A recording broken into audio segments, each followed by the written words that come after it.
a consolar todos os que choram, e a pôr sobre os que em Sião de luto estão uma coroa, ao invés de cinzas, óleo de alegria ao invés de pranto, veste de louvor ao invés de espírito angustiado, a fim de que se chamem carvalhos de justiça, plantados pelo Senhor para a sua glória. Shalom. Tem alguém aí? Tá aí. Ontem eu assisti um trecho da coroação do rei Charles III e fui muito impactado pela programação que eles fizeram ali, recheada de textos bíblicos. A todo instante, declarações da palavra de Deus acontecendo ali. E num dado momento, eles leram o meu texto favorito, exatamente esse, Lucas 4:18. O Espírito do Senhor Deus está sobre mim. Glória a Deus, louvado seja o Eterno. Que bom que você veio. A minha oração é que você ouça a voz de Deus no teu coração e que você dê resposta positiva à voz dele nesta manhã. Deixe o Espírito de Deus falar ao teu coração. Diga isso a quem está ao teu lado. Diga: deixe o Espírito de Deus falar ao teu coração. Os que trouxeram a Bíblia, abra por favor no livro do profeta Zacarias, no capítulo 13. Zacarias 13.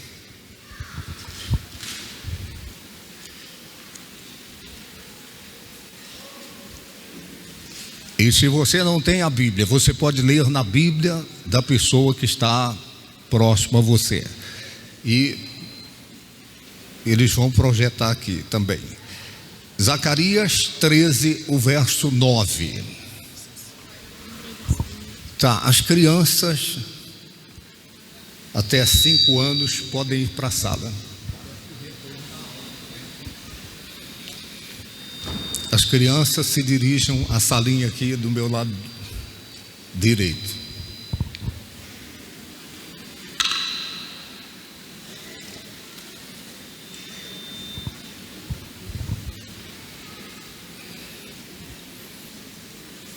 Amém?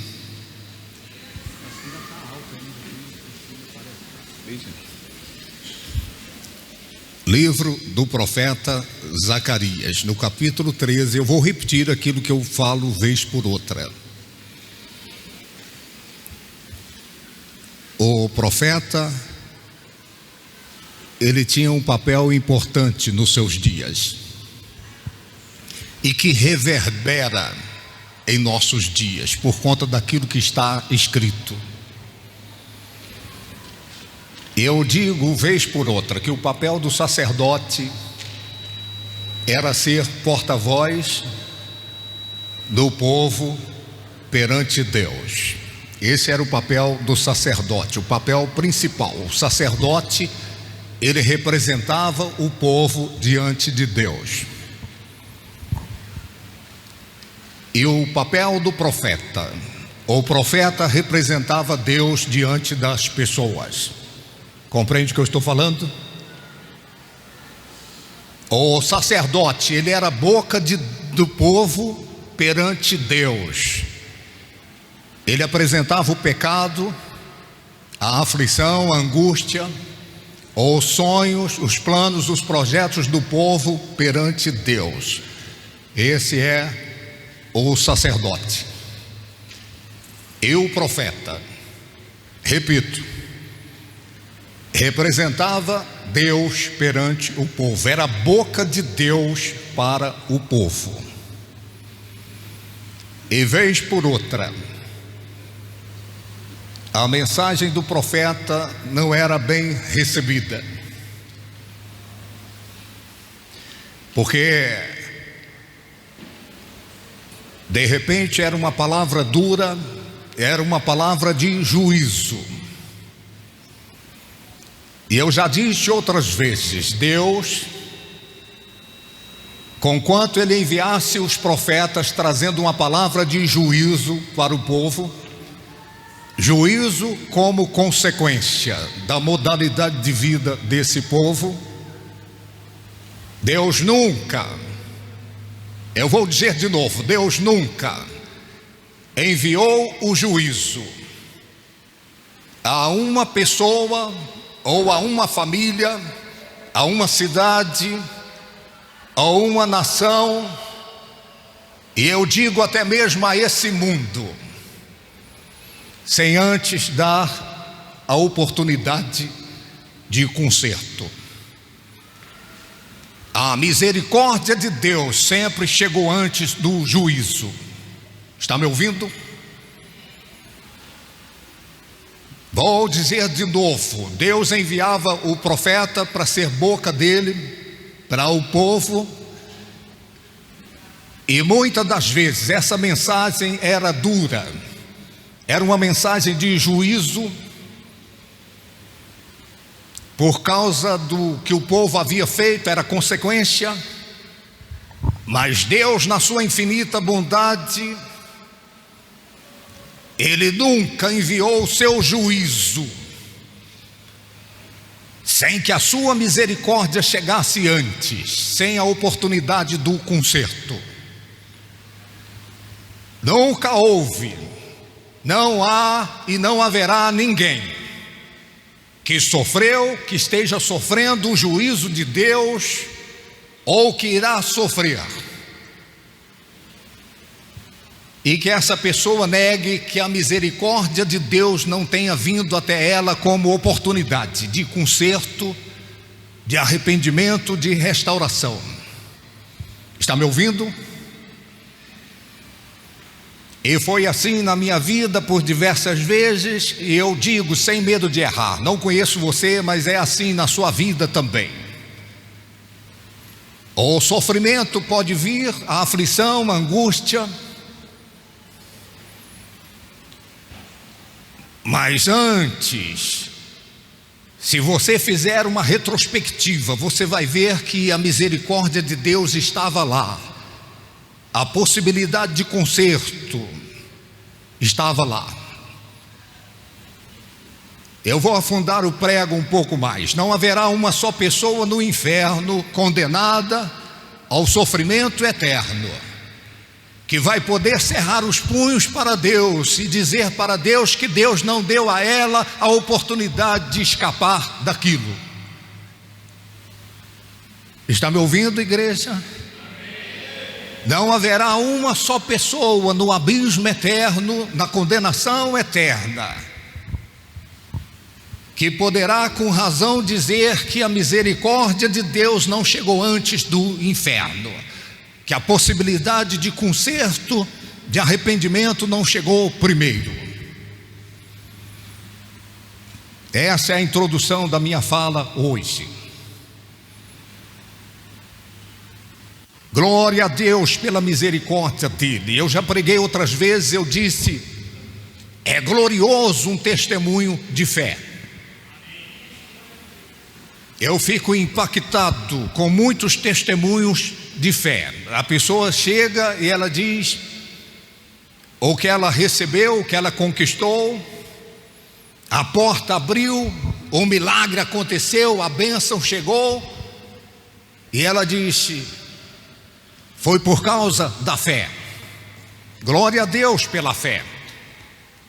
Eu tive muitas revelações sobre a fé e tenho compartilhado essas revelações, mas um dia Deus me disse, uma coisa é o testemunho de fé.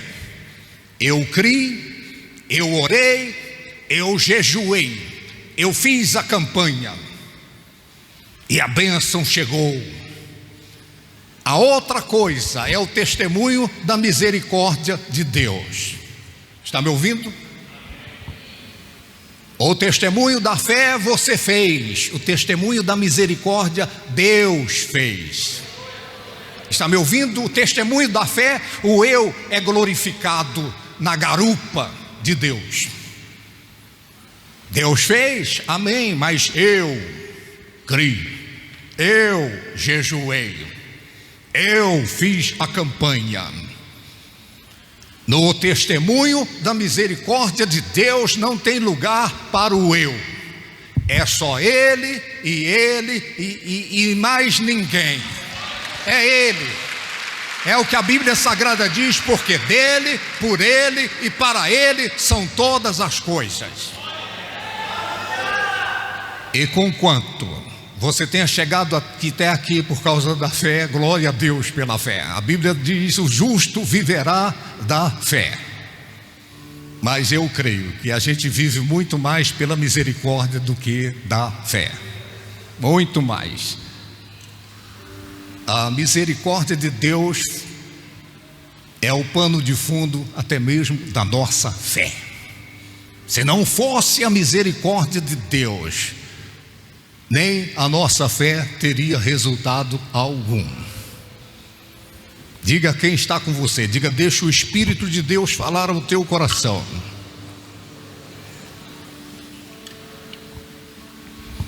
Eu penso que a gente já poderia terminar a reunião aqui, mas eu quero ministrar alguma coisa, e creio que é da parte de Deus. Eu creio que eu vou ser um pouco sacerdote hoje à noite. Eu vou ser porta-voz de vocês perante Deus, e eu creio que eu vou ser um pouco profeta. Eu vou ser porta-voz de Deus para vocês.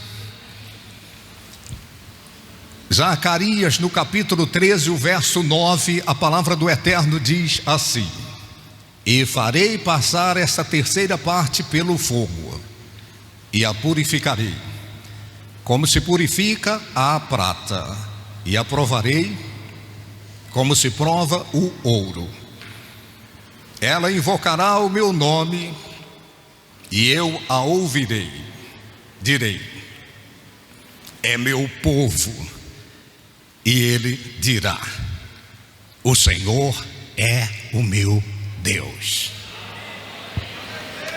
Agora erga sua cabeça, olhe para mim e escute com atenção. Eu estava pensando, por que que a criança, quando nasce, ela chora? Você sabe disso? A criança nasce e chora. Eu penso que a criança chora com um pressentimento de que a vida vai ser custosa. Eu vou dizer de novo, eu penso que a criança chora ao nascer porque ela tem um pressentimento que a vida vai ser custosa, cheia de desafios. Eu aprendi isso e quero que você saiba. Ou você sobrevive nesse mundo, ou você vive. Qual é a diferença entre sobreviver e viver? Ou uma pessoa que está sobrevivendo, ela está na periferia da vida. Ela está na periferia daquilo que é o propósito de Deus para a sua existência. Ela está sobrevivendo, ela está escapando. Viver significa você desfrutar do melhor desta terra. Significa você ter uma vida de qualidade. E quando Jesus Cristo disse: eu vim para que tenham vida e a tenham com mais abundância. O que significa isso? Significa que você não vai estar na periferia daquilo que é o propósito de Deus para a sua existência. Significa que em Cristo Jesus você pode estar no centro da vontade de Deus. É o que Deus quer para mim, é o que Deus quer para você. Viver o propósito de Deus tem um preço. Eu vou dizer a você que veio nessa imersão, viver o projeto de Deus para a vida tem um preço. E não é barato. É um alto preço viver no centro da vontade de Deus. Mas viver fora da vontade de Deus, o preço é mais alto. Por maior que seja o preço que você tenha que pagar vivendo no centro da vontade de Deus, acredite, a vida sem Deus é mais caro. O preço da vida sem Deus é muito maior para você pagar do que o preço que se paga de renúncia, de devoção, de dedicação para se viver no centro da vontade do Eterno. Caiu a ficha? E o preço que se paga da vida sem Deus é tão alto, mas tão alto, que o inferno, o sofrimento eterno, não será suficiente para a pessoa pagar. Por causa da vida sem Deus, por causa de insistir numa vida fora do centro da vontade de Deus. Caiu a ficha? Talvez você está aqui hoje pensando, é custoso, é um alto preço viver para Deus. Eu não vou dizer que é barato, mas eu digo a você, o preço da vida sem Deus é muito maior. E a condenação eterna, o sofrimento eterno não será suficiente para a pessoa pagar o preço da vida sem Deus. Por maior que seja o preço que você esteja pagando, para estar lendo a Bíblia, para ter uma vida de oração, de consagração, para congregar, para renunciar, abrir mão. E quando eu digo abrir mão, não é somente de coisas baixas, de coisas imorais, de coisas profanas, de coisas ilegais. De repente, para viver no centro da vontade de Deus, a gente tem que deixar até mesmo coisas lícitas, mas que concorrem com Deus. Está compreendendo? Que concorrem com Deus. Esta é a razão porque Jesus Cristo disse: aquele que não deixar pai, mãe, irmãos, campos, por amor de mim, não é digno de mim. Se for preciso você deixar alguma coisa que não tem nada de ilícito naquilo, não tem nada de profano, não tem nada de imoral, não tem nada de ilegal naquilo, mas se você tiver que deixar para viver o projeto de Deus, deixe. Repito, por maior que seja o preço que você tiver que pagar para viver a vida no centro da vontade de Deus, esse preço é ínfimo, é pequeno, é tão pequeno que nem se compara com o preço que Ele pagou na cruz do Calvário, por mim e por você. Por maior que seja o preço que você esteja pagando, o preço que Ele pagou na cruz é muito maior, é muito maior.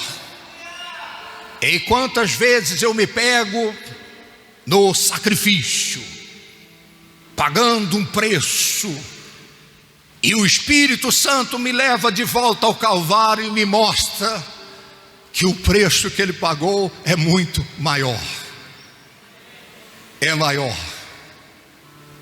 Está me ouvindo? Eu nunca vou me esquecer de um pai que ficou irado. Ele ficou irado com Deus. Uma coisa é você se irar com pessoas, é você ficar irado com situações, circunstâncias. A outra coisa é você ficar irado com Deus. E esse pai, ele perdeu o seu filho, uma criancinha.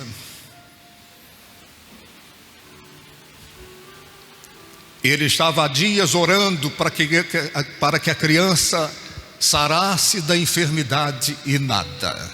Eu estou falando de um homem de Deus. E aconteceu que a criancinha veio a óbito. E então este pai, no velório, o seu coração partido em 1000 pedaços, ele ficou irado com Deus.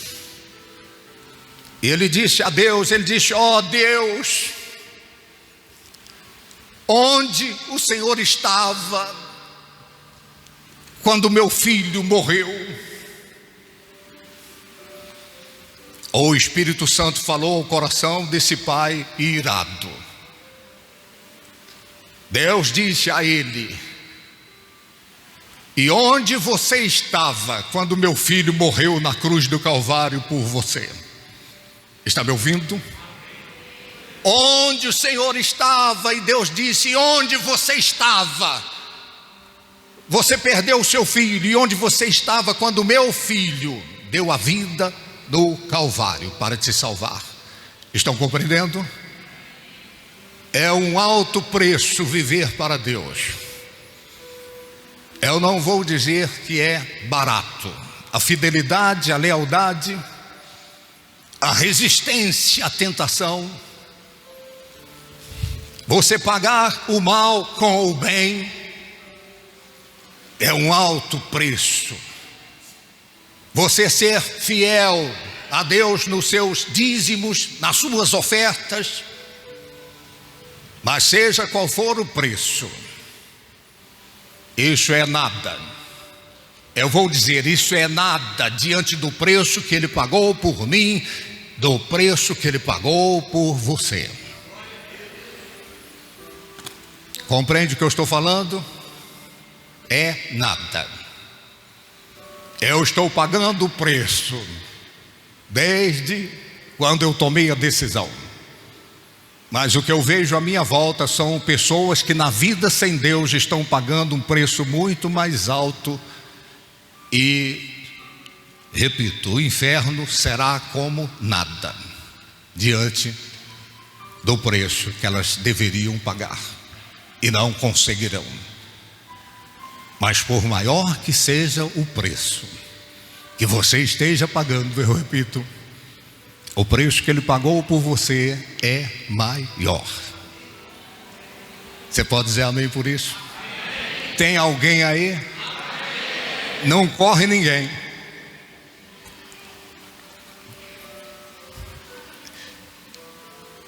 E eu já notei na Escritura Sagrada, página após página, e eu já notei na vida, eu já notei na minha própria vida. Deus é didático, Deus é pedagogo. O tempo todo, de Gênesis até Apocalipse, e na vida de cada um de nós, Deus está querendo nos ensinar.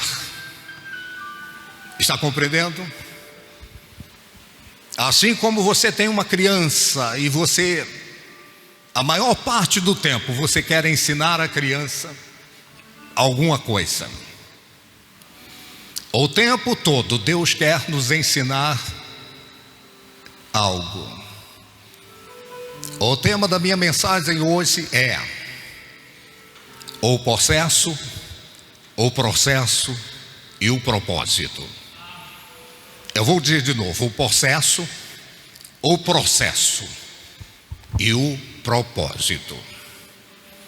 Você nunca, eu disse nunca, vai entender o conjunto da ópera se você não admitir que você é possesso. Eu não estou falando de possessão demoníaca, está me ouvindo? Não é possessão demoníaca só, mas todos nós somos possuídos por alguma coisa que não agrada a Deus. Eu vou dizer de novo: todos nós somos possuídos por alguma coisa que não agrada a Deus. Ninguém é perfeito. Essa palavra perfeito significa feito por inteiro, completo. Nenhum de nós está completo. Diga quem está ao teu lado, diga: você não está completo. Você não é perfeito, não é perfeita. Esta é a razão porque Deus está o tempo todo nos ministrando. O tempo todo. Desde Gênesis até o Apocalipse, eu vejo isso em alto relevo na Escritura Sagrada. E eu vejo isso na minha própria vida. Deus está sempre querendo remover alguma coisa de nossas vidas. Ou uma pessoa é uma coisa, outra pessoa é outra coisa. Cada um. O fato é que Deus é didático na hora de remover, na hora de nos purificar. Esse tema, purificação, está nesse livro, página após página. Purificação. O que significa purificação? Deus está querendo remover algo de nossas vidas. E eu volto a repetir: quando eu digo purificação, não significa só aquilo que é imundo, aquilo que é imoral, aquilo que é profano, aquilo que é baixo. Pode ser alguma coisa que está concorrendo com Deus, que está criando um empecilho para que nós vivamos o propósito. Erga sua cabeça e olhe para mim. Você nunca vai entender o conjunto da ópera se você não entender que é possesso, que você precisa de purificação e purificação constante. Não significa só mental, emocional, ou vocabulário, ou comportamento. Se você não entende que precisa de purificação, você não entende o conjunto da ópera. A segunda coisa, você tem que entender, você tem que ter revelação sobre o propósito. Primeiro, você sabe onde você está. Segunda coisa, você tem que saber onde Deus quer te levar. Eu vou dizer de novo: quando você admite que precisa de purificação, você admite onde você está em relação ao propósito de Deus, ao projeto dele. O propósito significa que você tem revelação onde Deus quer te levar, onde Ele quer que você chegue. E quando eu digo onde Deus quer que você chegue, eu não estou falando de um lugar geográfico, ainda que inclua lugares geográficos que Deus te leve. Você admite que é possesso, que tem coisas na sua vida que Deus quer que sejam removidas.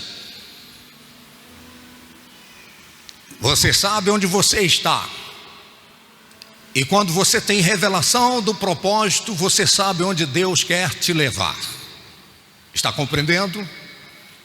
Eu estou procurando ser o mais simples possível, para que a pessoa mais simples neste lugar compreenda. Então, quando você admite, quando você tem revelação do propósito, onde Deus quer te levar, você vai aceitar o processo. Eu vejo pessoas resistirem o processo, porque elas não têm entendimento que precisam de purificação e elas não têm revelação do propósito. Então, você admite que precisa de purificação, tem coisas na sua vida que Deus precisa remover. Ninguém é perfeito, você não está pronto, eu não estou pronto. O trabalhar de Deus na minha vida é contínuo, e Deus é didático, Deus é pedagogo nisso. Eu sei onde Ele quer me levar e eu vou compartilhar isso com vocês hoje. E por isso, eu aprendi a aceitar os processos. Esse é o tema: o processo e o propósito. Repita comigo: o processo e o propósito. Está me ouvindo? Se você não souber o propósito, você resiste o processo. Deixe o Espírito de Deus falar ao teu coração. Então, escute. Eu não sei se é você, mas uma pessoa que tem mau hálito. Você já viu alguém que tem mau hálito? Todo mundo sabe que essa pessoa tem mau hálito, só ela que não. Todo mundo percebeu e ela não. E parece que a pessoa que tem mau hálito, ela de propósito, a impressão que eu tenho é que de propósito elas vêm conversar com a gente assim: então, Jesus, aleluia. Eu falo: meu Deus do céu. Tem hora que a vista da gente escurece e parece que é deselegante a gente avisar a pessoa: ó, você está com o bafo de bueiro, você está com o bafo de onça. Fica meio constrangedor.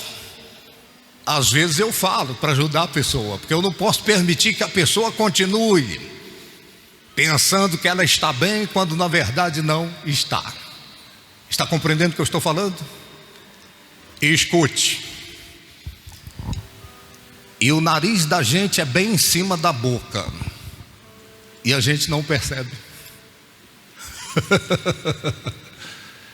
Ou o seu nariz está bem em cima da boca, de onde está saindo o bafo, e todo mundo percebe, mas mesmo o seu nariz estando ali em cima, você não percebe. O que isso tem a ver comigo e com você?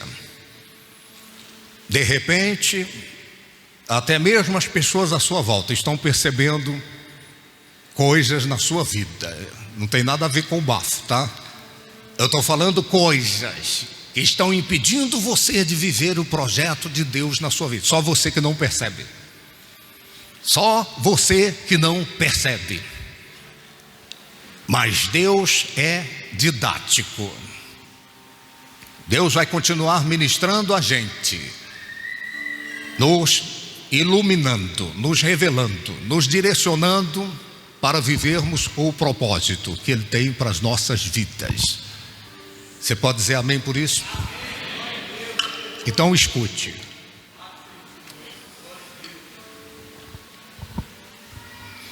Às vezes você é estúpido e não percebe. Às vezes você negligencia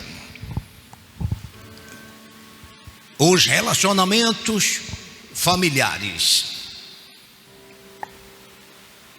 Está me ouvindo? Às vezes você é uma pessoa temperamental, é uma pessoa do temperamento destemperado, e você não percebe. Está todo mundo percebendo e você não percebe. Às vezes você é negligente e você nem nota. O fato é que tem um monte de coisas que de repente Deus quer remover da minha vida e eu não estou percebendo. Mas Deus continua ministrando a minha vida.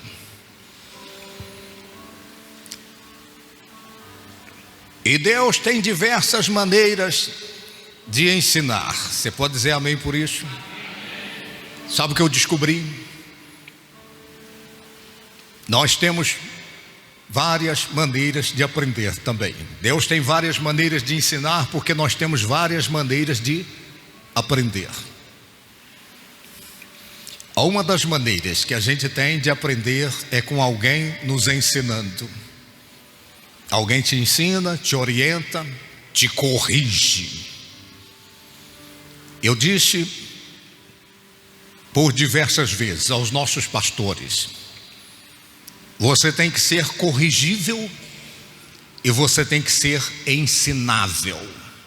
Eu vou dizer de novo: você tem que ser corrigível e tem que ser ensinável. Se você não está aberto para ser corrigido e não está aberto para ser ensinado, você vai ficar estacionado. Você vai ficar fora do propósito que Deus tem para a sua vida. Seja corrigível e seja ensinável. Uma das maneiras de aprendermos é alguém nos ensinando, quer seja corrigindo ou quer seja compartilhando aquilo que devemos adotar. A outra maneira de aprendermos é com experiências. Escute, experiências. Você vê pessoas errando, quebrando a cara, ou você vê pessoas fazendo certo, então você aprende ou com os erros dessas pessoas ou com os acertos delas. De alguma forma, nós aprendemos com as experiências de outras pessoas. Tem muitas coisas na minha vida que eu aprendi com alguém me ensinando. E tem muitas coisas que eu aprendi vendo pessoas errarem, e eu disse: eu nunca quero fazer desse jeito. Vendo pessoas quebrarem a cara, aprendi também vendo pessoas acertarem. Eu vejo alguém fazendo certo, eu disse: oxa, esse é o jeito, eu vou fazer desse jeito. É assim que nós aprendemos. E eu aprendi que a gente aprende muito mais com os exemplos. Eu falei isso agora há pouco com os pastores. Aprendemos muito mais com os exemplos do que com aquilo que é falado. A gente aprende mais copiando do que o que está sendo ensinado. Eu vou te dar o exemplo que eu dei para eles. Estique sua mão assim, o braço direito assim, faça isso. Agora o que eu mandar você fazer, você faz, tá? Levanta o dedo indicador. Não, esse aí não é um indicador.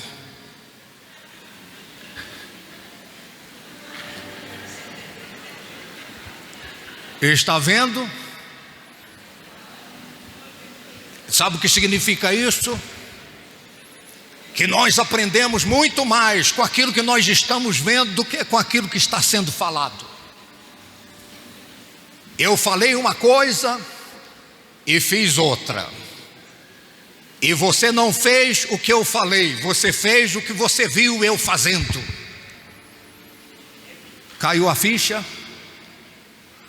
Então eu aprendi com alguém me ensinando, e a gente aprende muito pouco com isso, com o ensino. Eu aprendi imitando. Tem coisa que eu faço errado porque alguém fez errado, e é uma luta para se livrar disso. E tem coisa que eu faço certo porque eu vi alguém fazendo certo, e eu adotei aquilo para a minha vida. Está me ouvindo? Agora, o maior aprendizado que uma pessoa tem é através de experiências pessoais, ou que você aprende com alguém te ensinando, ou você aprende por imitação, fica na cabeça. Mas quando você aprende com experiência própria, isso fica no seu coração, isso fica na vida. Eu vou te dar um exemplo. Se repetir a prova que você fez na 8ª série, se repetir a prova ali na minha época era 1º colegial, 2º colegial, 3º, a prova de química, e você tirou 10 na prova, Se repetir essa prova hoje, você não tira nem 5. Está me ouvindo? Sabe por quê? Porque você aprendeu com alguém te ensinando. Agora eu vou te perguntar uma coisa: quem sabe andar de bicicleta aí? Faz assim com a mão. Se você ficar 20 anos sem andar de bicicleta, se você for andar, você anda? Anda. Sabe por quê? Porque a química você aprendeu na teoria, andar de bicicleta você aprendeu na experiência. Caindo, levantando, você aprendeu na prática. Você sabe dirigir? Quando você começou a aprender a dirigir, eu não estava lá, mas é como se eu estivesse. Você ficava assim: onde que é o freio? Onde que é a embreagem? O acelerador é aonde? Eu tenho que ligar a seta. Hoje você dirige e você nem lembra dessas coisas, porque você não aprendeu teoria, você aprendeu a prática. Aquilo que a gente aprende com experiência pessoal fica para a vida. Fica para a vida. Aquilo que você aprende só alguém te ensinando ou você lendo, amém, tem um aprendizado nisso. Mas quando for amanhã, você esquece. O seu comportamento não adota aquilo que você ouviu ou que você leu. Você faz diferente. Mas quando você aprende com experiência pessoal, fica para a vida. Fica para a vida toda. E esse é o ponto que eu quero chamar a sua atenção. Deus, a vida toda, está te levando a ter experiências. Eu vou dizer de novo: a vida toda Deus está levando você a ter experiências. Embora Deus esteja nos ensinando o tempo todo na sua palavra, embora nós tenhamos homens de Deus, mulheres de Deus, alguém para nos inspirar, mas nenhum aprendizado é mais forte, é perpétuo, sem a experiência pessoal.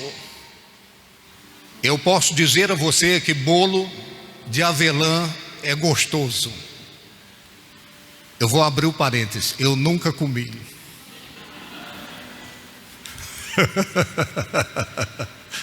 Mas imagine, alguém estava dizendo sobre pitaia. Já conhece a fruta pitaia? A pessoa disse: pitaia é gostoso. E a pessoa tentou me explicar o sabor da pitaia. É porque tem um sabor assim, parecido com isso, parecido com aquilo, e eu fiquei imaginando. Mas eu nunca poderia sair dizendo que eu conheço o sabor da pitaia, porque alguém me ensinou o sabor. Está me ouvindo? Eu só vou poder dizer que eu conheço o sabor da pitaia se eu experimentar. Você nunca sabe o sabor da salvação até que você experimenta. Você nunca sabe o sabor de ser batizado no Espírito Santo até que você experimenta. Você nunca sabe aquilo que Deus quer te ensinar sem experiências. É a experiência que vai te ensinar algo que vai ficar para a vida toda. E você vai estar velhinho ali numa cadeira de balanço e ensinando seus netos e seus bisnetos. Não alguma coisa que você leu, não alguma coisa que você viu na vida de alguém, mas você vai estar ensinando aquilo que você viveu como experiência. A experiência fica para a vida. A experiência é para a vida toda. Glória a Deus, porque Ele é didático. Ele ensina com a sua palavra. Ele nos ensina com exemplos. E Ele nos ensina com experiências, os processos. Está compreendendo? Está caindo a ficha? Você é o processo e Deus vai te levando a experiências. Experiências de repente não muito boas, mas que são os processos para que o propósito seja consolidado. eu fiquei mais de Deus com muitas experiências negativas. Eu fiquei mais santo. Glória a Deus, porque eu li na palavra: sede santo porque eu sou santo. Mas isso me ensinou um percentual.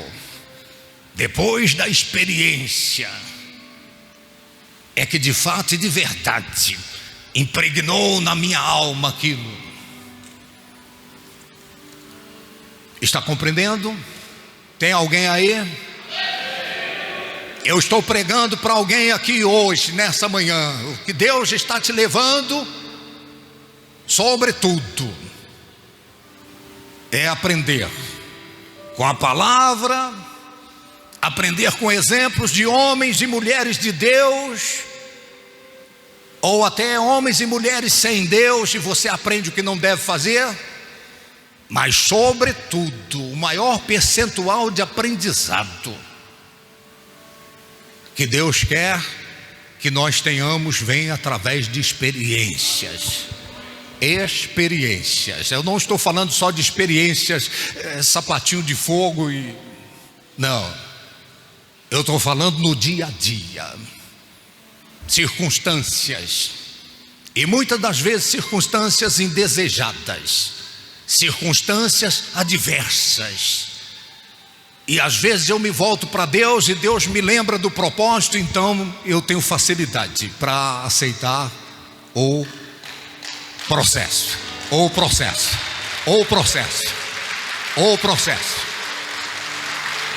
Eu estou vendo aqui o nosso irmão Josi e a sua esposa. Foi uma experiência dura, né, Josi? Dolorosa. Vem aqui, Jorge, por favor. É um de vocês, tá? Ele representa todos nós aqui no que diz respeito a experiências.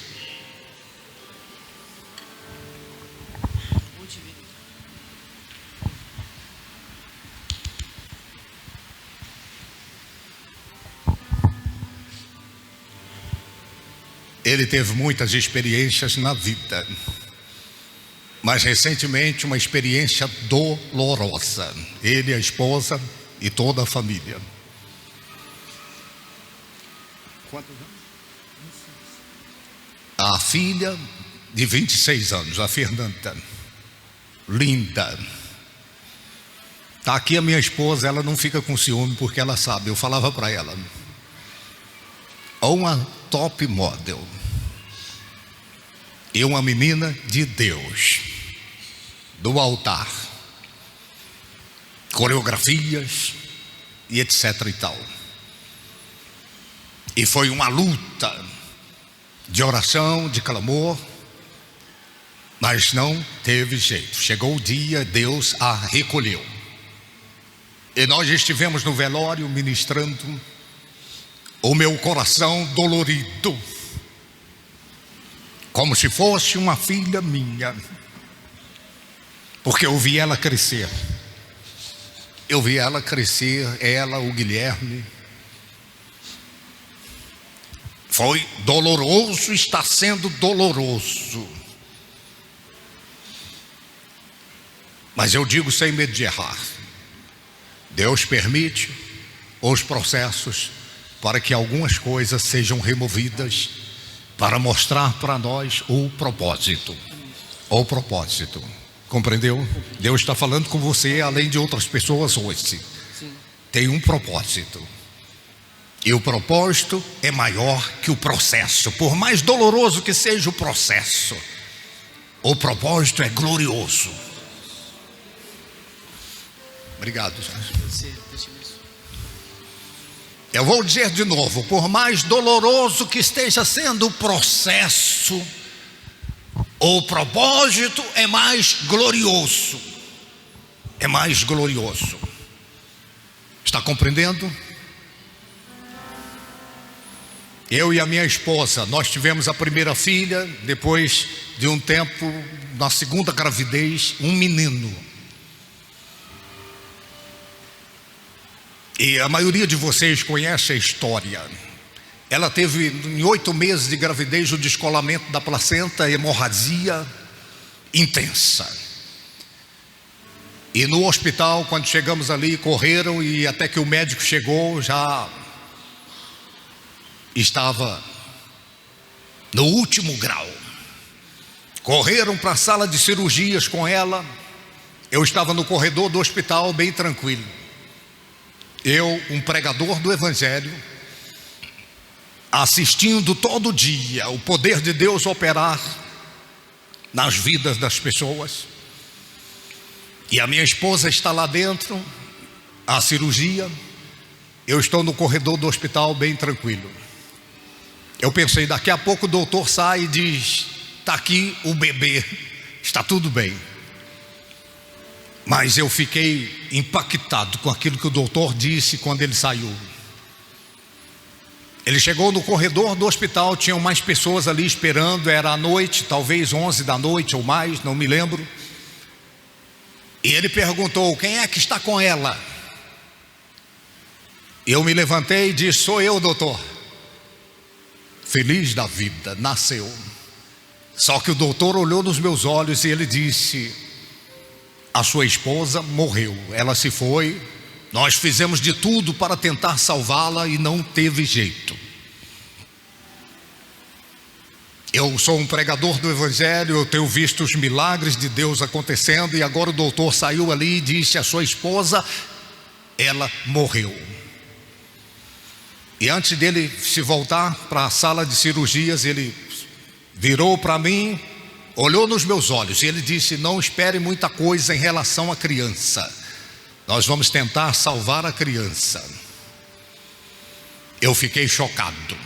Eu não tinha lágrimas para chorar, eu escorei no corredor do hospital, na parede, fui agachando, eu fiquei de cócora ali, chocado. Eu não sei se você já ficou chocado com a notícia e você não tem lágrimas para chorar. E 1000 coisas passaram na minha cabeça. Eu me lembrei quando Deus me chamou para pregar o Evangelho, eu me lembrei das reuniões em que eu pregava, ministrava e o poder de Deus fluía ali. E eu agora estou no corredor do hospital e a minha esposa está morta lá dentro. Ali no corredor do hospital, eu agachado de cócora, eu disse: ó Deus, aquela que o Senhor me deu como esposa para estar comigo no ministério, o doutor esteve aqui e disse que ela está morta lá dentro. E eu fiquei ali chocado. Eu não sei quanto tempo se passou, a gente não cronometra o tempo nessa hora, mas demorou. O médico saiu novamente lá de dentro, e quando a porta da sala de cirurgia, que dá caminho para a cirurgia, abriu, eu me levantei com dificuldade. Eu estava agachado há muito tempo, as pernas estavam doendo, eu estava chocado. Então o doutor olhou nos meus olhos, ele colocou um sorriso na face e ele disse: ela voltou, a sua esposa voltou, ela voltou. E ela está aqui hoje. Ele disse: ela voltou. Então Deus naquela hora ministrou o meu coração. Ele usou de misericórdia comigo, trouxe a minha esposa de volta à vida. E você pergunta: e o menino Samuel? O menino durou 10 dias. E quando Deus trouxe a minha esposa de volta, ele me disse: eu vou levar o menino. Estão me ouvindo? Foi uma experiência dolorosa para mim e para ela. Dolorosa. E em nenhum momento nós perdemos a visão do propósito. O processo estava doloroso, mas eu o possesso. Deus estava querendo remover da minha vida alguma coisa para me levar ao propósito. Para me levar ao propósito. Ao propósito. Erga a sua cabeça, olhe para mim, eu preciso terminar. E sempre que eu quero terminar, eu não consigo. Essa é uma das coisas que Deus tem que remover da minha vida. Eu penso, né? Talvez Ele está querendo pôr mais. Escute. Deus vai te tirar da zona de conforto, vai te tirar do comodismo. É sempre assim. Quando a criança está para nascer, a mãe sente dores de parto, contrações. São os processos para levar ao propósito, para nascer o propósito. Caiu a ficha? As dores de parto, nada mais, nada menos, são contrações. A mulher chega a pensar que vai morrer. Ela pensa, meu Deus. E aí ela, na hora ela fala assim, nunca mais eu vou ficar grávida. Ela tinha plano de ter 4, 5. Só que por causa do processo, as contrações, ela suando frio, ela jura para ela mesma, ela diz, nunca mais eu quero ficar grávida. Eu estou falando com alguém aqui hoje. Só que quando ela vê o propósito, ela fala, eu quero ter uns 10. Depois que ela pega o bebê nos braços ali, aí ela fala, não, eu quero ter mais. Eu quero ter mais. O processo pode ser doloroso, mas o propósito é glorioso. Eu vou dizer de novo, o processo pode ser doloroso, mas o propósito é sempre glorioso. É maior do que o processo. Vamos para a parte final.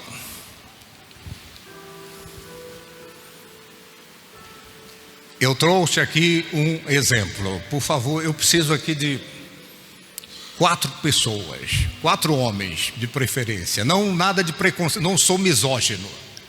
Nada de preconceito, é porque o que eu vou dar exemplo aqui pode dar conflito. Tem um espelho ali. Preste atenção. Vou fazer a didática. Deus é didático. Deus é pedagogo. Aqui, você fica aqui assim, com o espelho virado para frente. Vou dar o exemplo. Para terminar. Tem igreja que eu falo, eu vou terminar. O povo fala, não termina não. Aqui eu falei assim, vou terminar. Tem gente que falou assim, glória a Deus.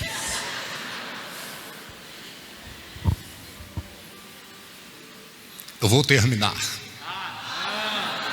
Tá bom, então até meio-dia. Então. Pode baixar, assim. Imagine que o Bispo Santos é você. Graças a Deus que ele não é você, né? Você é mais bonito que ele, né? Não, ele é ele, você é você. Mas aqui é o exemplo, né? Faz de conta que ele é você. Está aqui o Bispo John. Fica aqui, Bispo John. Faça de conta, só faz de conta que o Bispo John é o diabo. Graças a Deus que ele não é o diabo, né? O diabo é o diabo e o Bispo John é uma bênção. Amém? Aqui está aqui o missionário Eduardo. Faça de conta que o missionário Eduardo é Deus. Graças a Deus que ele não é Deus, senão nós estaríamos lascados. Deus é Deus e o missionário, mas faça de conta que ele é Deus. Amém? Faça de conta que ele é Jesus Cristo. Tá ligado? Vai vendo.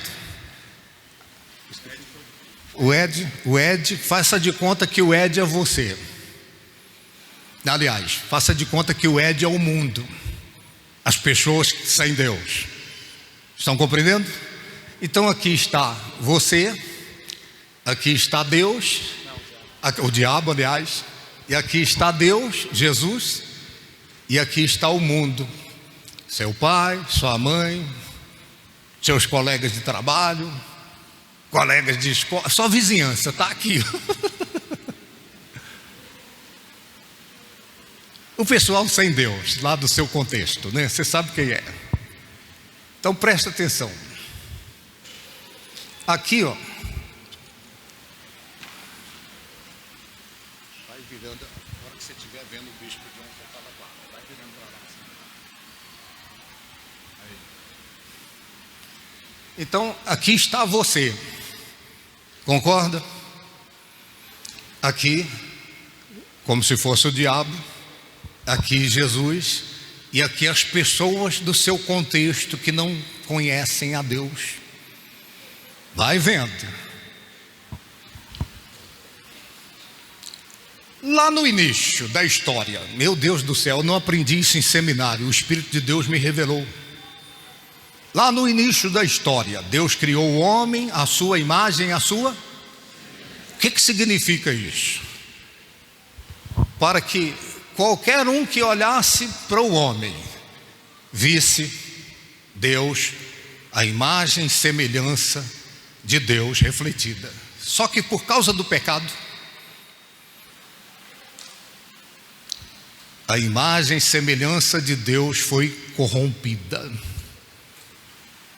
Então, as pessoas que não conhecem a Deus, elas olham para um homem de Deus, mulher de Deus, e de repente elas estão vendo o diabo na vida dessa pessoa, no comportamento, no vocabulário, nas ações, nas reações. Está me ouvindo? E você é um homem de Deus, uma mulher de Deus, mas você está refletindo o diabo na sua vida. Está vendo aqui? Aqui está as pessoas que te conhecem, o contexto da sua vida, seus empregados, seu patrão, professor, seus alunos, seus vizinhos estão aqui e olham para você, e de repente você carrega o nome de Deus, carrega uma Bíblia frequente, mas eles olham para você e estão vendo o diabo. Agora, vai vir, quando você vê ele, você para.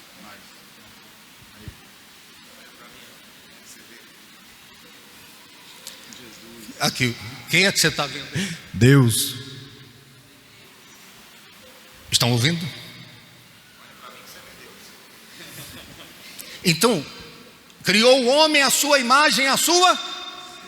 Só que por causa do pecado, as pessoas olhavam para quem diz ser de Deus e viam o diabo. O que é conversão? Você é o espelho. Você é o espelho que reflete sempre a imagem do Senhor. Não chore se o mundo ainda não já é o... Então, as pessoas sem Deus olham para você, elas têm que ver quem? Jesus. Tem que ver Jesus em você. Por que é que Jesus disse: muitos são chamados e poucos?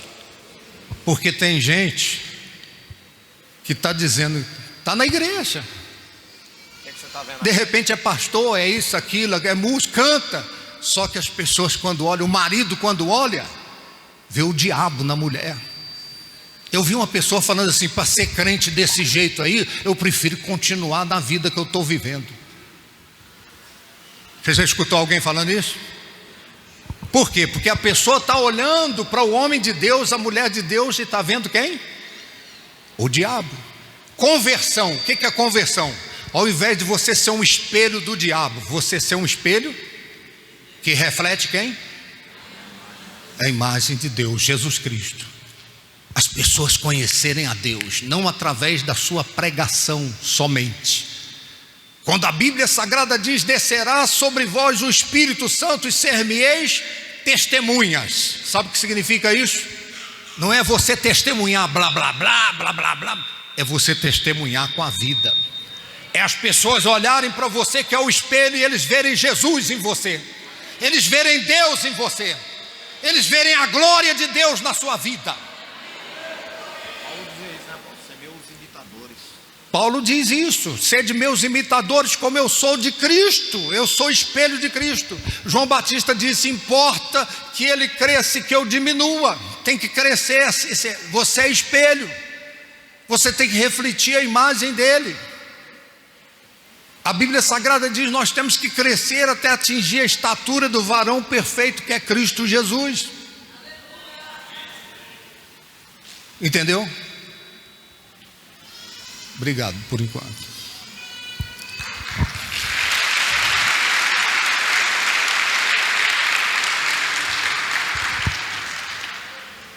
O evangelismo mais forte é aquele que a gente evangeliza com a vida.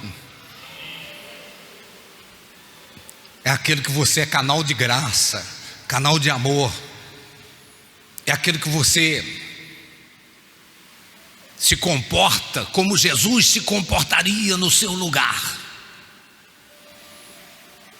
Então, o que isso tem a ver com o texto que nós lemos? Eu vou cortar um terço da mensagem. O que isso tem a ver? Aqui, Deus diz: e farei passar esta terceira parte pelo quê?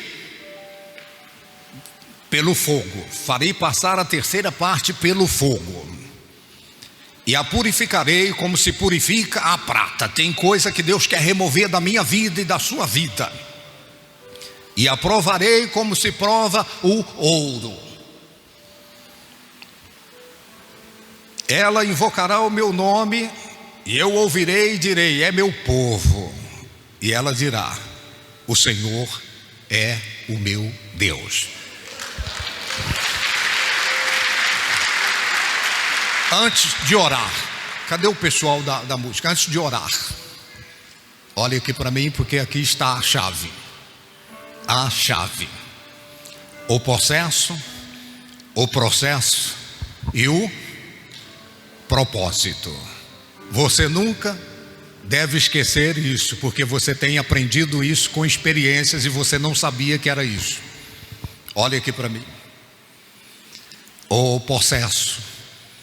O ouro e a prata, quando eles são encontrados na natureza, eles são encontrados cheios de impurezas. Eu vou dizer de novo: o ouro e a prata, quando são encontrados na natureza, são encontrados cheios de impurezas. Então são levados a um processo de purificação. Purificação.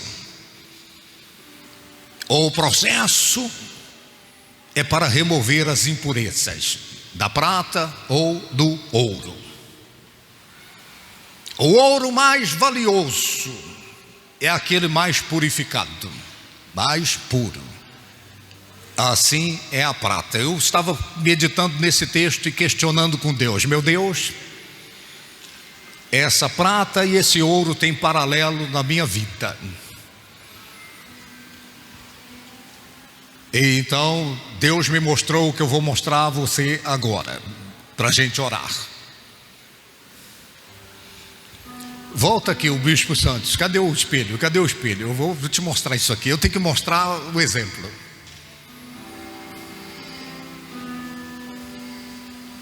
Volta aqui o Ed. Cadê o Ed? E volta aqui Jesus. Vem aqui também. Vamos voltar. Vamos voltar. Eu fico com medo de vocês não entenderem. Novamente. Então aqui está você, correto? A igreja, os crentes. Você é prata ou você é ouro que foi encontrado nesse mundo.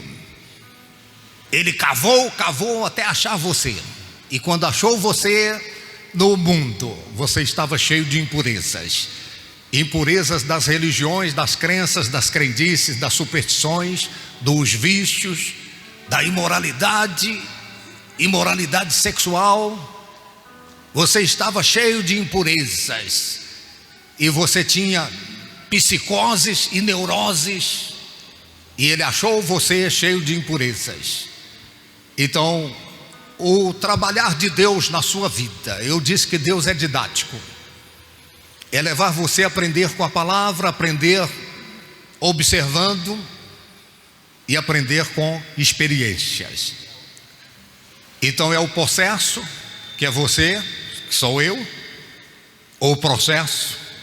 Então você passa por processos. Lembra do ouro passando por processos, a prata passando por processos, até que seja purificado, até que sejam removidas as impurezas, e vai sendo removida e removida, até que o mundo começa a ver Jesus em você. Você passa a se comportar como Jesus, você passa a proceder como Ele. Você não é Ele, mas você passa a refletir a imagem dele nesse mundo. Escute. Então, eu não sei se você sabe, mas o ouro e a prata cheio de impurezas. O homem que fica trabalhando ali para remover a impureza do ouro e da prata. Alguém disse isso, e isso é muito forte. Quando é que ele sabe que já está pronto? Eu vou dizer de novo, quando é que ele sabe que já está pronto aquele ouro e aquela prata, já é precioso, preciosa? É quando ele vê a sua imagem refletida naquele ouro e naquela prata. Quando é que Deus sabe que você está pronto? Quando é que Deus sabe que você está pronto, está pronta? É quando Ele vê a sua imagem refletida em você. Ele vê a imagem dele refletida em você. Ele vê a imagem dele refletida em você. Não importa o que Ele tira da sua vida, mas se for preciso tirar, que tire, para que o mundo veja Jesus em você. Está me ouvindo? Fique em pé, em nome do Senhor Jesus. Obrigado mais uma vez. Deus vai continuar trabalhando em você. Você é o processo, e Deus tem um propósito. Qual é o propósito? A imagem e semelhança foi perdida lá no Éden, e Jesus Cristo veio para resgatar essa imagem e semelhança. É por isso que tem que ter conversão. Você tem que se voltar para Ele de tal modo que o mundo veja Jesus em você. E às vezes vem a dor, a aflição, a crise, a dificuldade. Às vezes vem situações indesejadas, nada mais, nada menos, para que a gente continue se convertendo, para que as pessoas vejam Jesus em nós. Coloque as duas mãos no seu coração, em nome de Jesus. Eu quero ter uma palavra de oração com você. Rasgue o teu coração, renda-se a Ele. Diga a Deus que você sabe que você é o possesso, a possessa. Eu repito, a pessoa tem mau hálito, o nariz está em cima da boca, e só ela que não percebe. Você tem coisas que Deus quer remover da sua vida para te levar ao propósito. E você está passando pelos processos de repente dolorosos. Renda-se a Ele.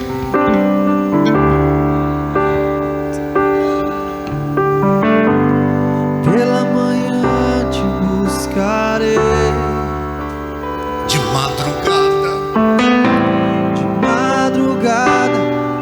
eu me achegarei a ti. Sem te conhecer,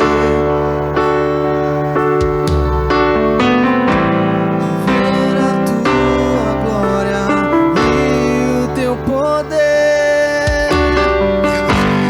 Meu socorro vem de ti. É processo, mas o propósito é glorioso. E na sombra das tuas asas eu descansarei.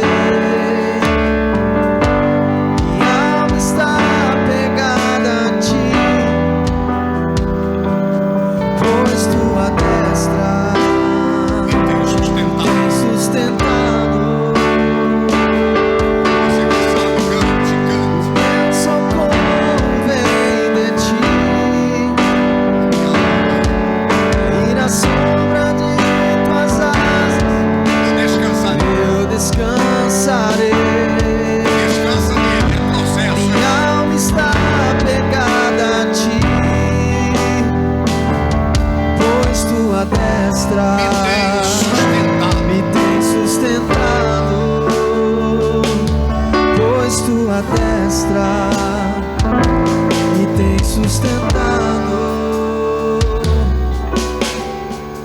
Escute.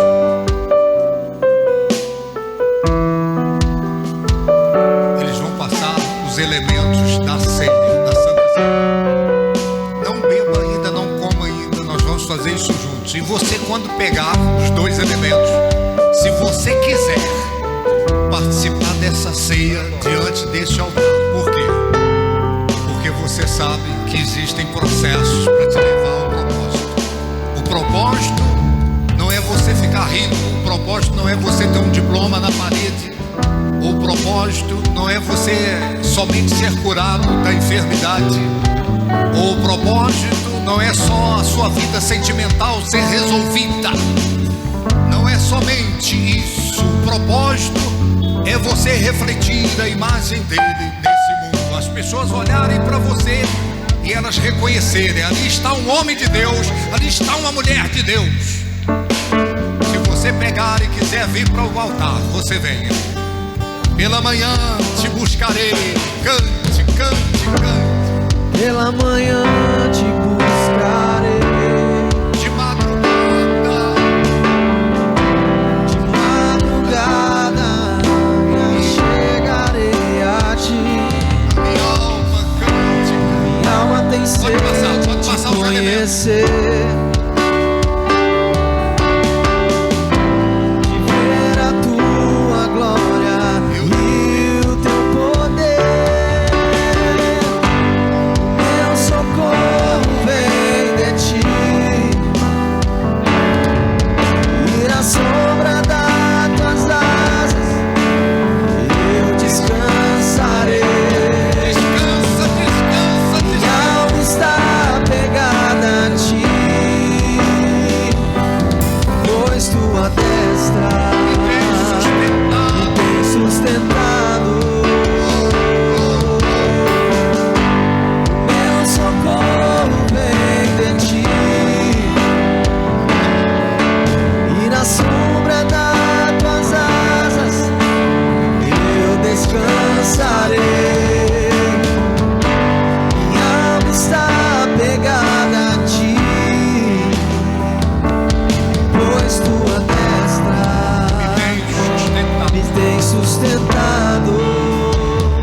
Se você quiser tomar ceia, sai do seu lugar, vem aqui. Quem quiser diante do altar, não fique constrangido se você não vai participar da ceia.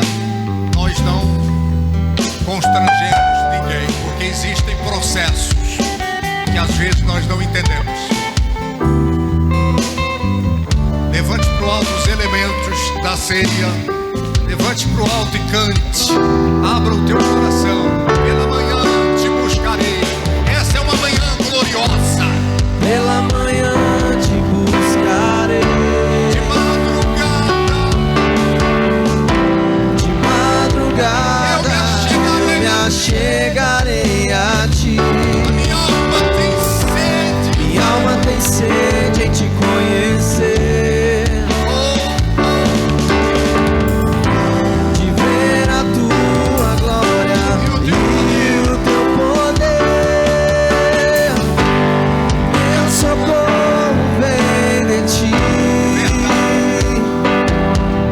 e na sombra das tuas asas Eu descansarei. descansarei. Descansa, descansa. Minha alma está pegada a ti, pois tua destra me tem sustentado. Meu socorro vem de ti, Minha alma está pegada. e na sombra das tuas asas Eu descansarei. eu Ele descansarei. é a rede, descansa nele. Minha alma está pegada a ti, pois tua destra me tem sustentado. Pois Celestial, tua destra nós te adoramos nesta manhã tem sustentado. pela revelação revelação da tua palavra. O processo sou eu. O propósito é que eu reflita a imagem do teu filho nesse mundo. E para que isso aconteça, existem os processos. E que às vezes nós não entendemos, Senhor. Nós não entendemos e às vezes não aceitamos os processos. Mas nós nos rendemos ao propósito do Senhor por inteiros, o corpo, a alma e o espírito. Ó Deus, esta pessoa que está aqui nesta manhã, eu não conheço essa pessoa, eu não sei da dor, da lágrima, da aflição, da crise, da necessidade. Eu não sei do sonho, do desejo do coração de nenhuma delas, mas eu sei do sonho do Senhor para essa pessoa. Eu sei do propósito do Senhor para cada um de nós. Que nós sejamos espelhos. O Senhor criou o homem à sua imagem, à sua semelhança, e Adão quebrou o espelho, Senhor. Mas Jesus Cristo veio para fazer com que cada um de nós tenhamos a possibilidade de refletirmos a tua glória nesse mundo. Ó Deus, conquanto nós tenhamos que pregar e evangelizar, que testemunhar com palavras, o maior testemunho, ó Deus, é com o comportamento. Ó Deus, é sendo canal de graça para quem precisa, é sendo canal de amor para quem precisa, é sendo canal de ajuda para quem precisa. Esse é o maior testemunho, ó Pai. Ó Deus, é o comportamento, é a ação e a reação. Ó Pai, ajuda-me, Senhor, ajuda-me. Eu tenho revelação do propósito, eu sei onde eu estou, eu sou o processo, mas ajuda-me a compreender, ó Deus, os processos. Eu quero descansar no Senhor nos processos, por mais dolorosos que eles sejam. Eu quero descansar nos processos, eu quero descansar nos processos. Levante para o alto os elementos da ceia.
Escute.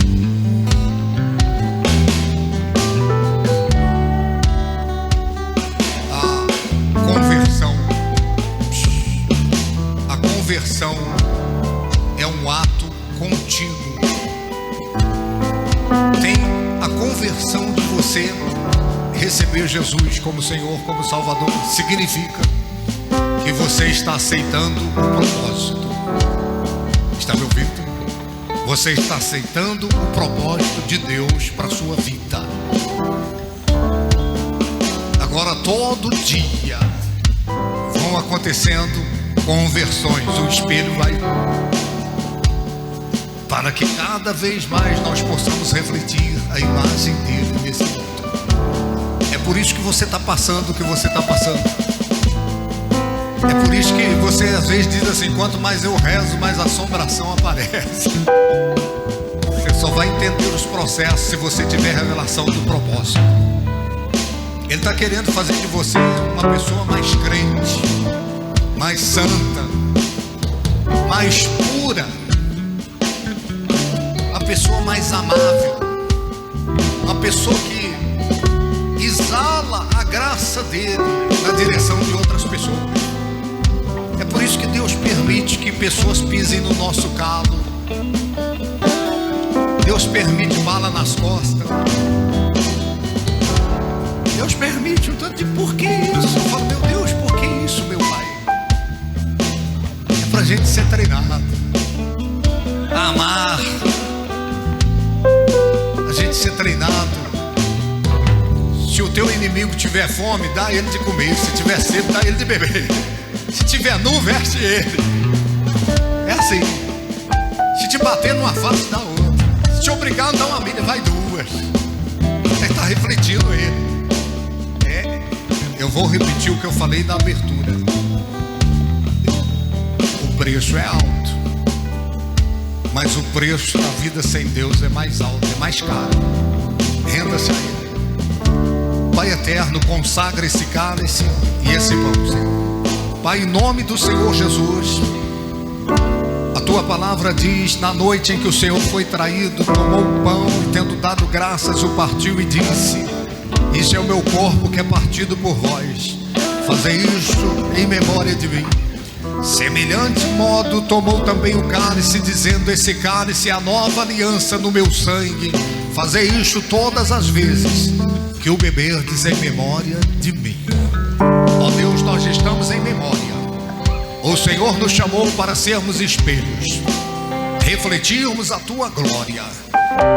Ó Deus, opera a conversão necessária desse espelho, para que as pessoas olhem para nós e vejam a tua glória.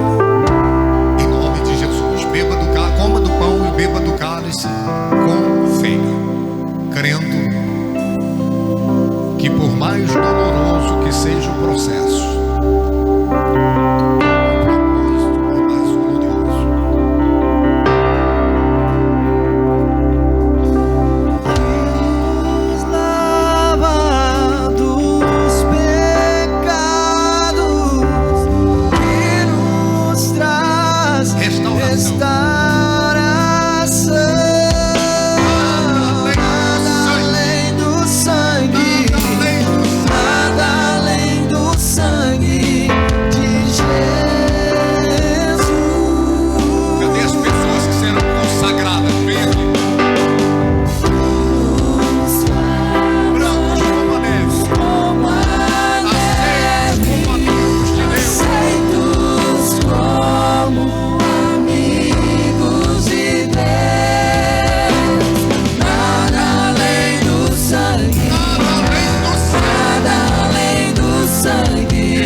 evangelista e missionário.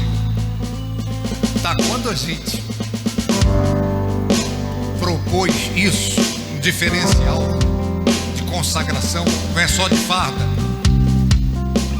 A ideia é que um missionário, consagrado missionário, é aquela pessoa que admite que um dia vai para o campo missionário, um dia vai sair da sua terra, da sua parentela e vai fazer a obra de Deus em algum lugar, como nós temos muitos que foram. Temos gente em Uberlândia, em Goiânia, temos gente em Salvador, em Ceabra, na Barra, tem gente para todo lado aí, Riachão, Santa Rita, missionários, e vai como missionário. Evangelista, a proposta é que você ainda não teve a revelação que um dia você vai, mas você vai produzir onde você está. Você é um evangelista ali, é um diferencial. Você tem paixão por almas e você trabalha essa paixão no seu campo. Foi o que Jesus disse: Jerusalém, Judeia, Samaria e aí até os confins da terra. Eu comecei na minha Jerusalém, depois Samaria, e aí eu cheguei aqui, que é os confins da terra. Mas ainda tem mais para a gente ir. Amém? Entendeu? Vamos orar consagrando esses novos. Podem ajoelhar. Está aqui o pastor Brito, o Brito e a sua esposa. O Brito teve um tempo, pode falar? Quando ele fala que pode, é porque pode mesmo. O Brito teve um tempo que ele ficava numa igreja nossa, ia para outra, não criava raiz. Um dia eu chamei ele e falei assim: ó, vou te dar um conselho. Você precisa, a pedra que muda muito, ela não cria lodo. Então você tem que permanecer num lugar submisso, correspondendo e trabalhando o seu chamado, a sua vocação, para que nós possamos confiar em você num credenciamento maior. Se enquanto você está inconstante, a Bíblia diz que a pessoa inconstante, ela não inspira confiança, tá? Então ele está com o pastor Gesel ali na igreja do centro, frente ao bombeiro, está lá com essa nova proposta, e a gente vai ministrar sobre ele aí um recomeço, em nome de Jesus, amém? Tá, estenda as mãos para cá, vamos orar.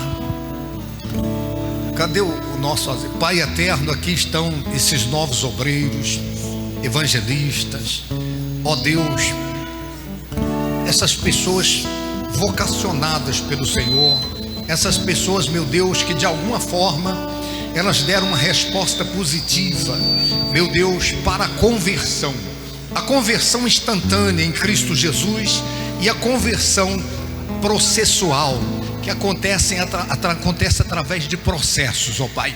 E nós ministramos o óleo sobre cada um deles agora, invocando graça especial do Senhor para que sejam frutíferos, cada um naquilo que está proposto pelas suas lideranças. Ó Deus, que o Senhor os guarde, os livre do mal e os capacite, meu Pai, para que o Teu nome continue sendo glorificado e que sobretudo eles sejam espelhos, refletindo a imagem do Senhor onde quer que eles se encontrem. Nós os abençoamos para serem frutíferos nessa visão ministerial. Continuem submissos às suas lideranças e nós profetizamos resultados extraordinários em nome de Jesus. Pai, abençoa a nossa volta para casa, guarda-nos, livra-nos do mal. Ó Deus, que o culto em cada igreja hoje à noite seja avalizado pelo Senhor. Ó Deus, congrega os dispersos, salva os não salvos e continua, meu Deus, operando o propósito na vida de cada um de nós. Em nome de Jesus, amém. Só um momento. Tem uns aqui que são do pastor Adilson e do pastor, da pastora Thaís. Aqui, cadê a pastora Jeane? Tá aqui. Tá, deixa eu te falar outra coisa. Nós vamos ter isso aqui, ó. Se você não correr, perdeu, mané. É duro escutar isso aí, né? Perdeu o mané, né? Mas dia 12 de junho será o dia dos namorados. Namorado não é só quem é namorado que está começando, namorado, casado é namorado também, entendeu? Eu e a bispa, a gente namora todo dia. Namoro é todo dia, entendeu? Na vida a dois. Então, namorados, noivos, casados, quem mora junto. Dia 12 de junho nós teremos um encontro pela vida, o jantar no Country Club de Rio de Ondas. Country Club Rio de Ondas, um jantar às margens do Rio de Ondas, tá?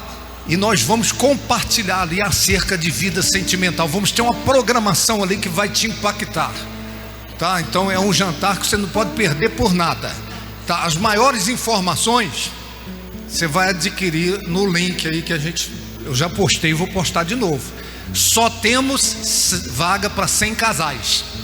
Parece que já tem quantos lá inscritos? Já tem uns 40. Tem que correr, tá? Então se inscreva nesse. Tá, a pastora Jeane tem um hino que vai cantar, tá aqui, a escudeira dela. Eu esqueci o nome dela. Rayane, consagrada para o Guerreiros de Oração. Nós estamos nos processos, né? Para que Deus nos leve ao propósito principal. que é refletir a imagem. E ela tem um hino para cantar, mas eu quero abençoar vocês, que Deus abençoe cada um de nós em tudo, em nome de Jesus, amém? Aí você já está livre para poder acompanhar essa parte e para cumprimentar uns aos outros. Forte abraço, sucesso e 1 milhão de bênçãos. Tantas lutas, tantas dores, num deserto pareço estar, mas te entrego os meus temores. Sei que em ti, Senhor, posso confiar. Quero trazer à memória aquilo que me traz esperança. Quero trazer à memória aquilo que me dá esperança. Como é bom poder pertencer ao Deus de amor. Como é bom poder confiar em sua fidelidade. Eu descanso em ti, eu espero em ti, eu te adoro, Deus de amor. Como é bom poder pertencer ao Deus de amor. Como é bom poder confiar em sua fidelidade. Eu descanso em ti, eu espero em ti, eu te adoro.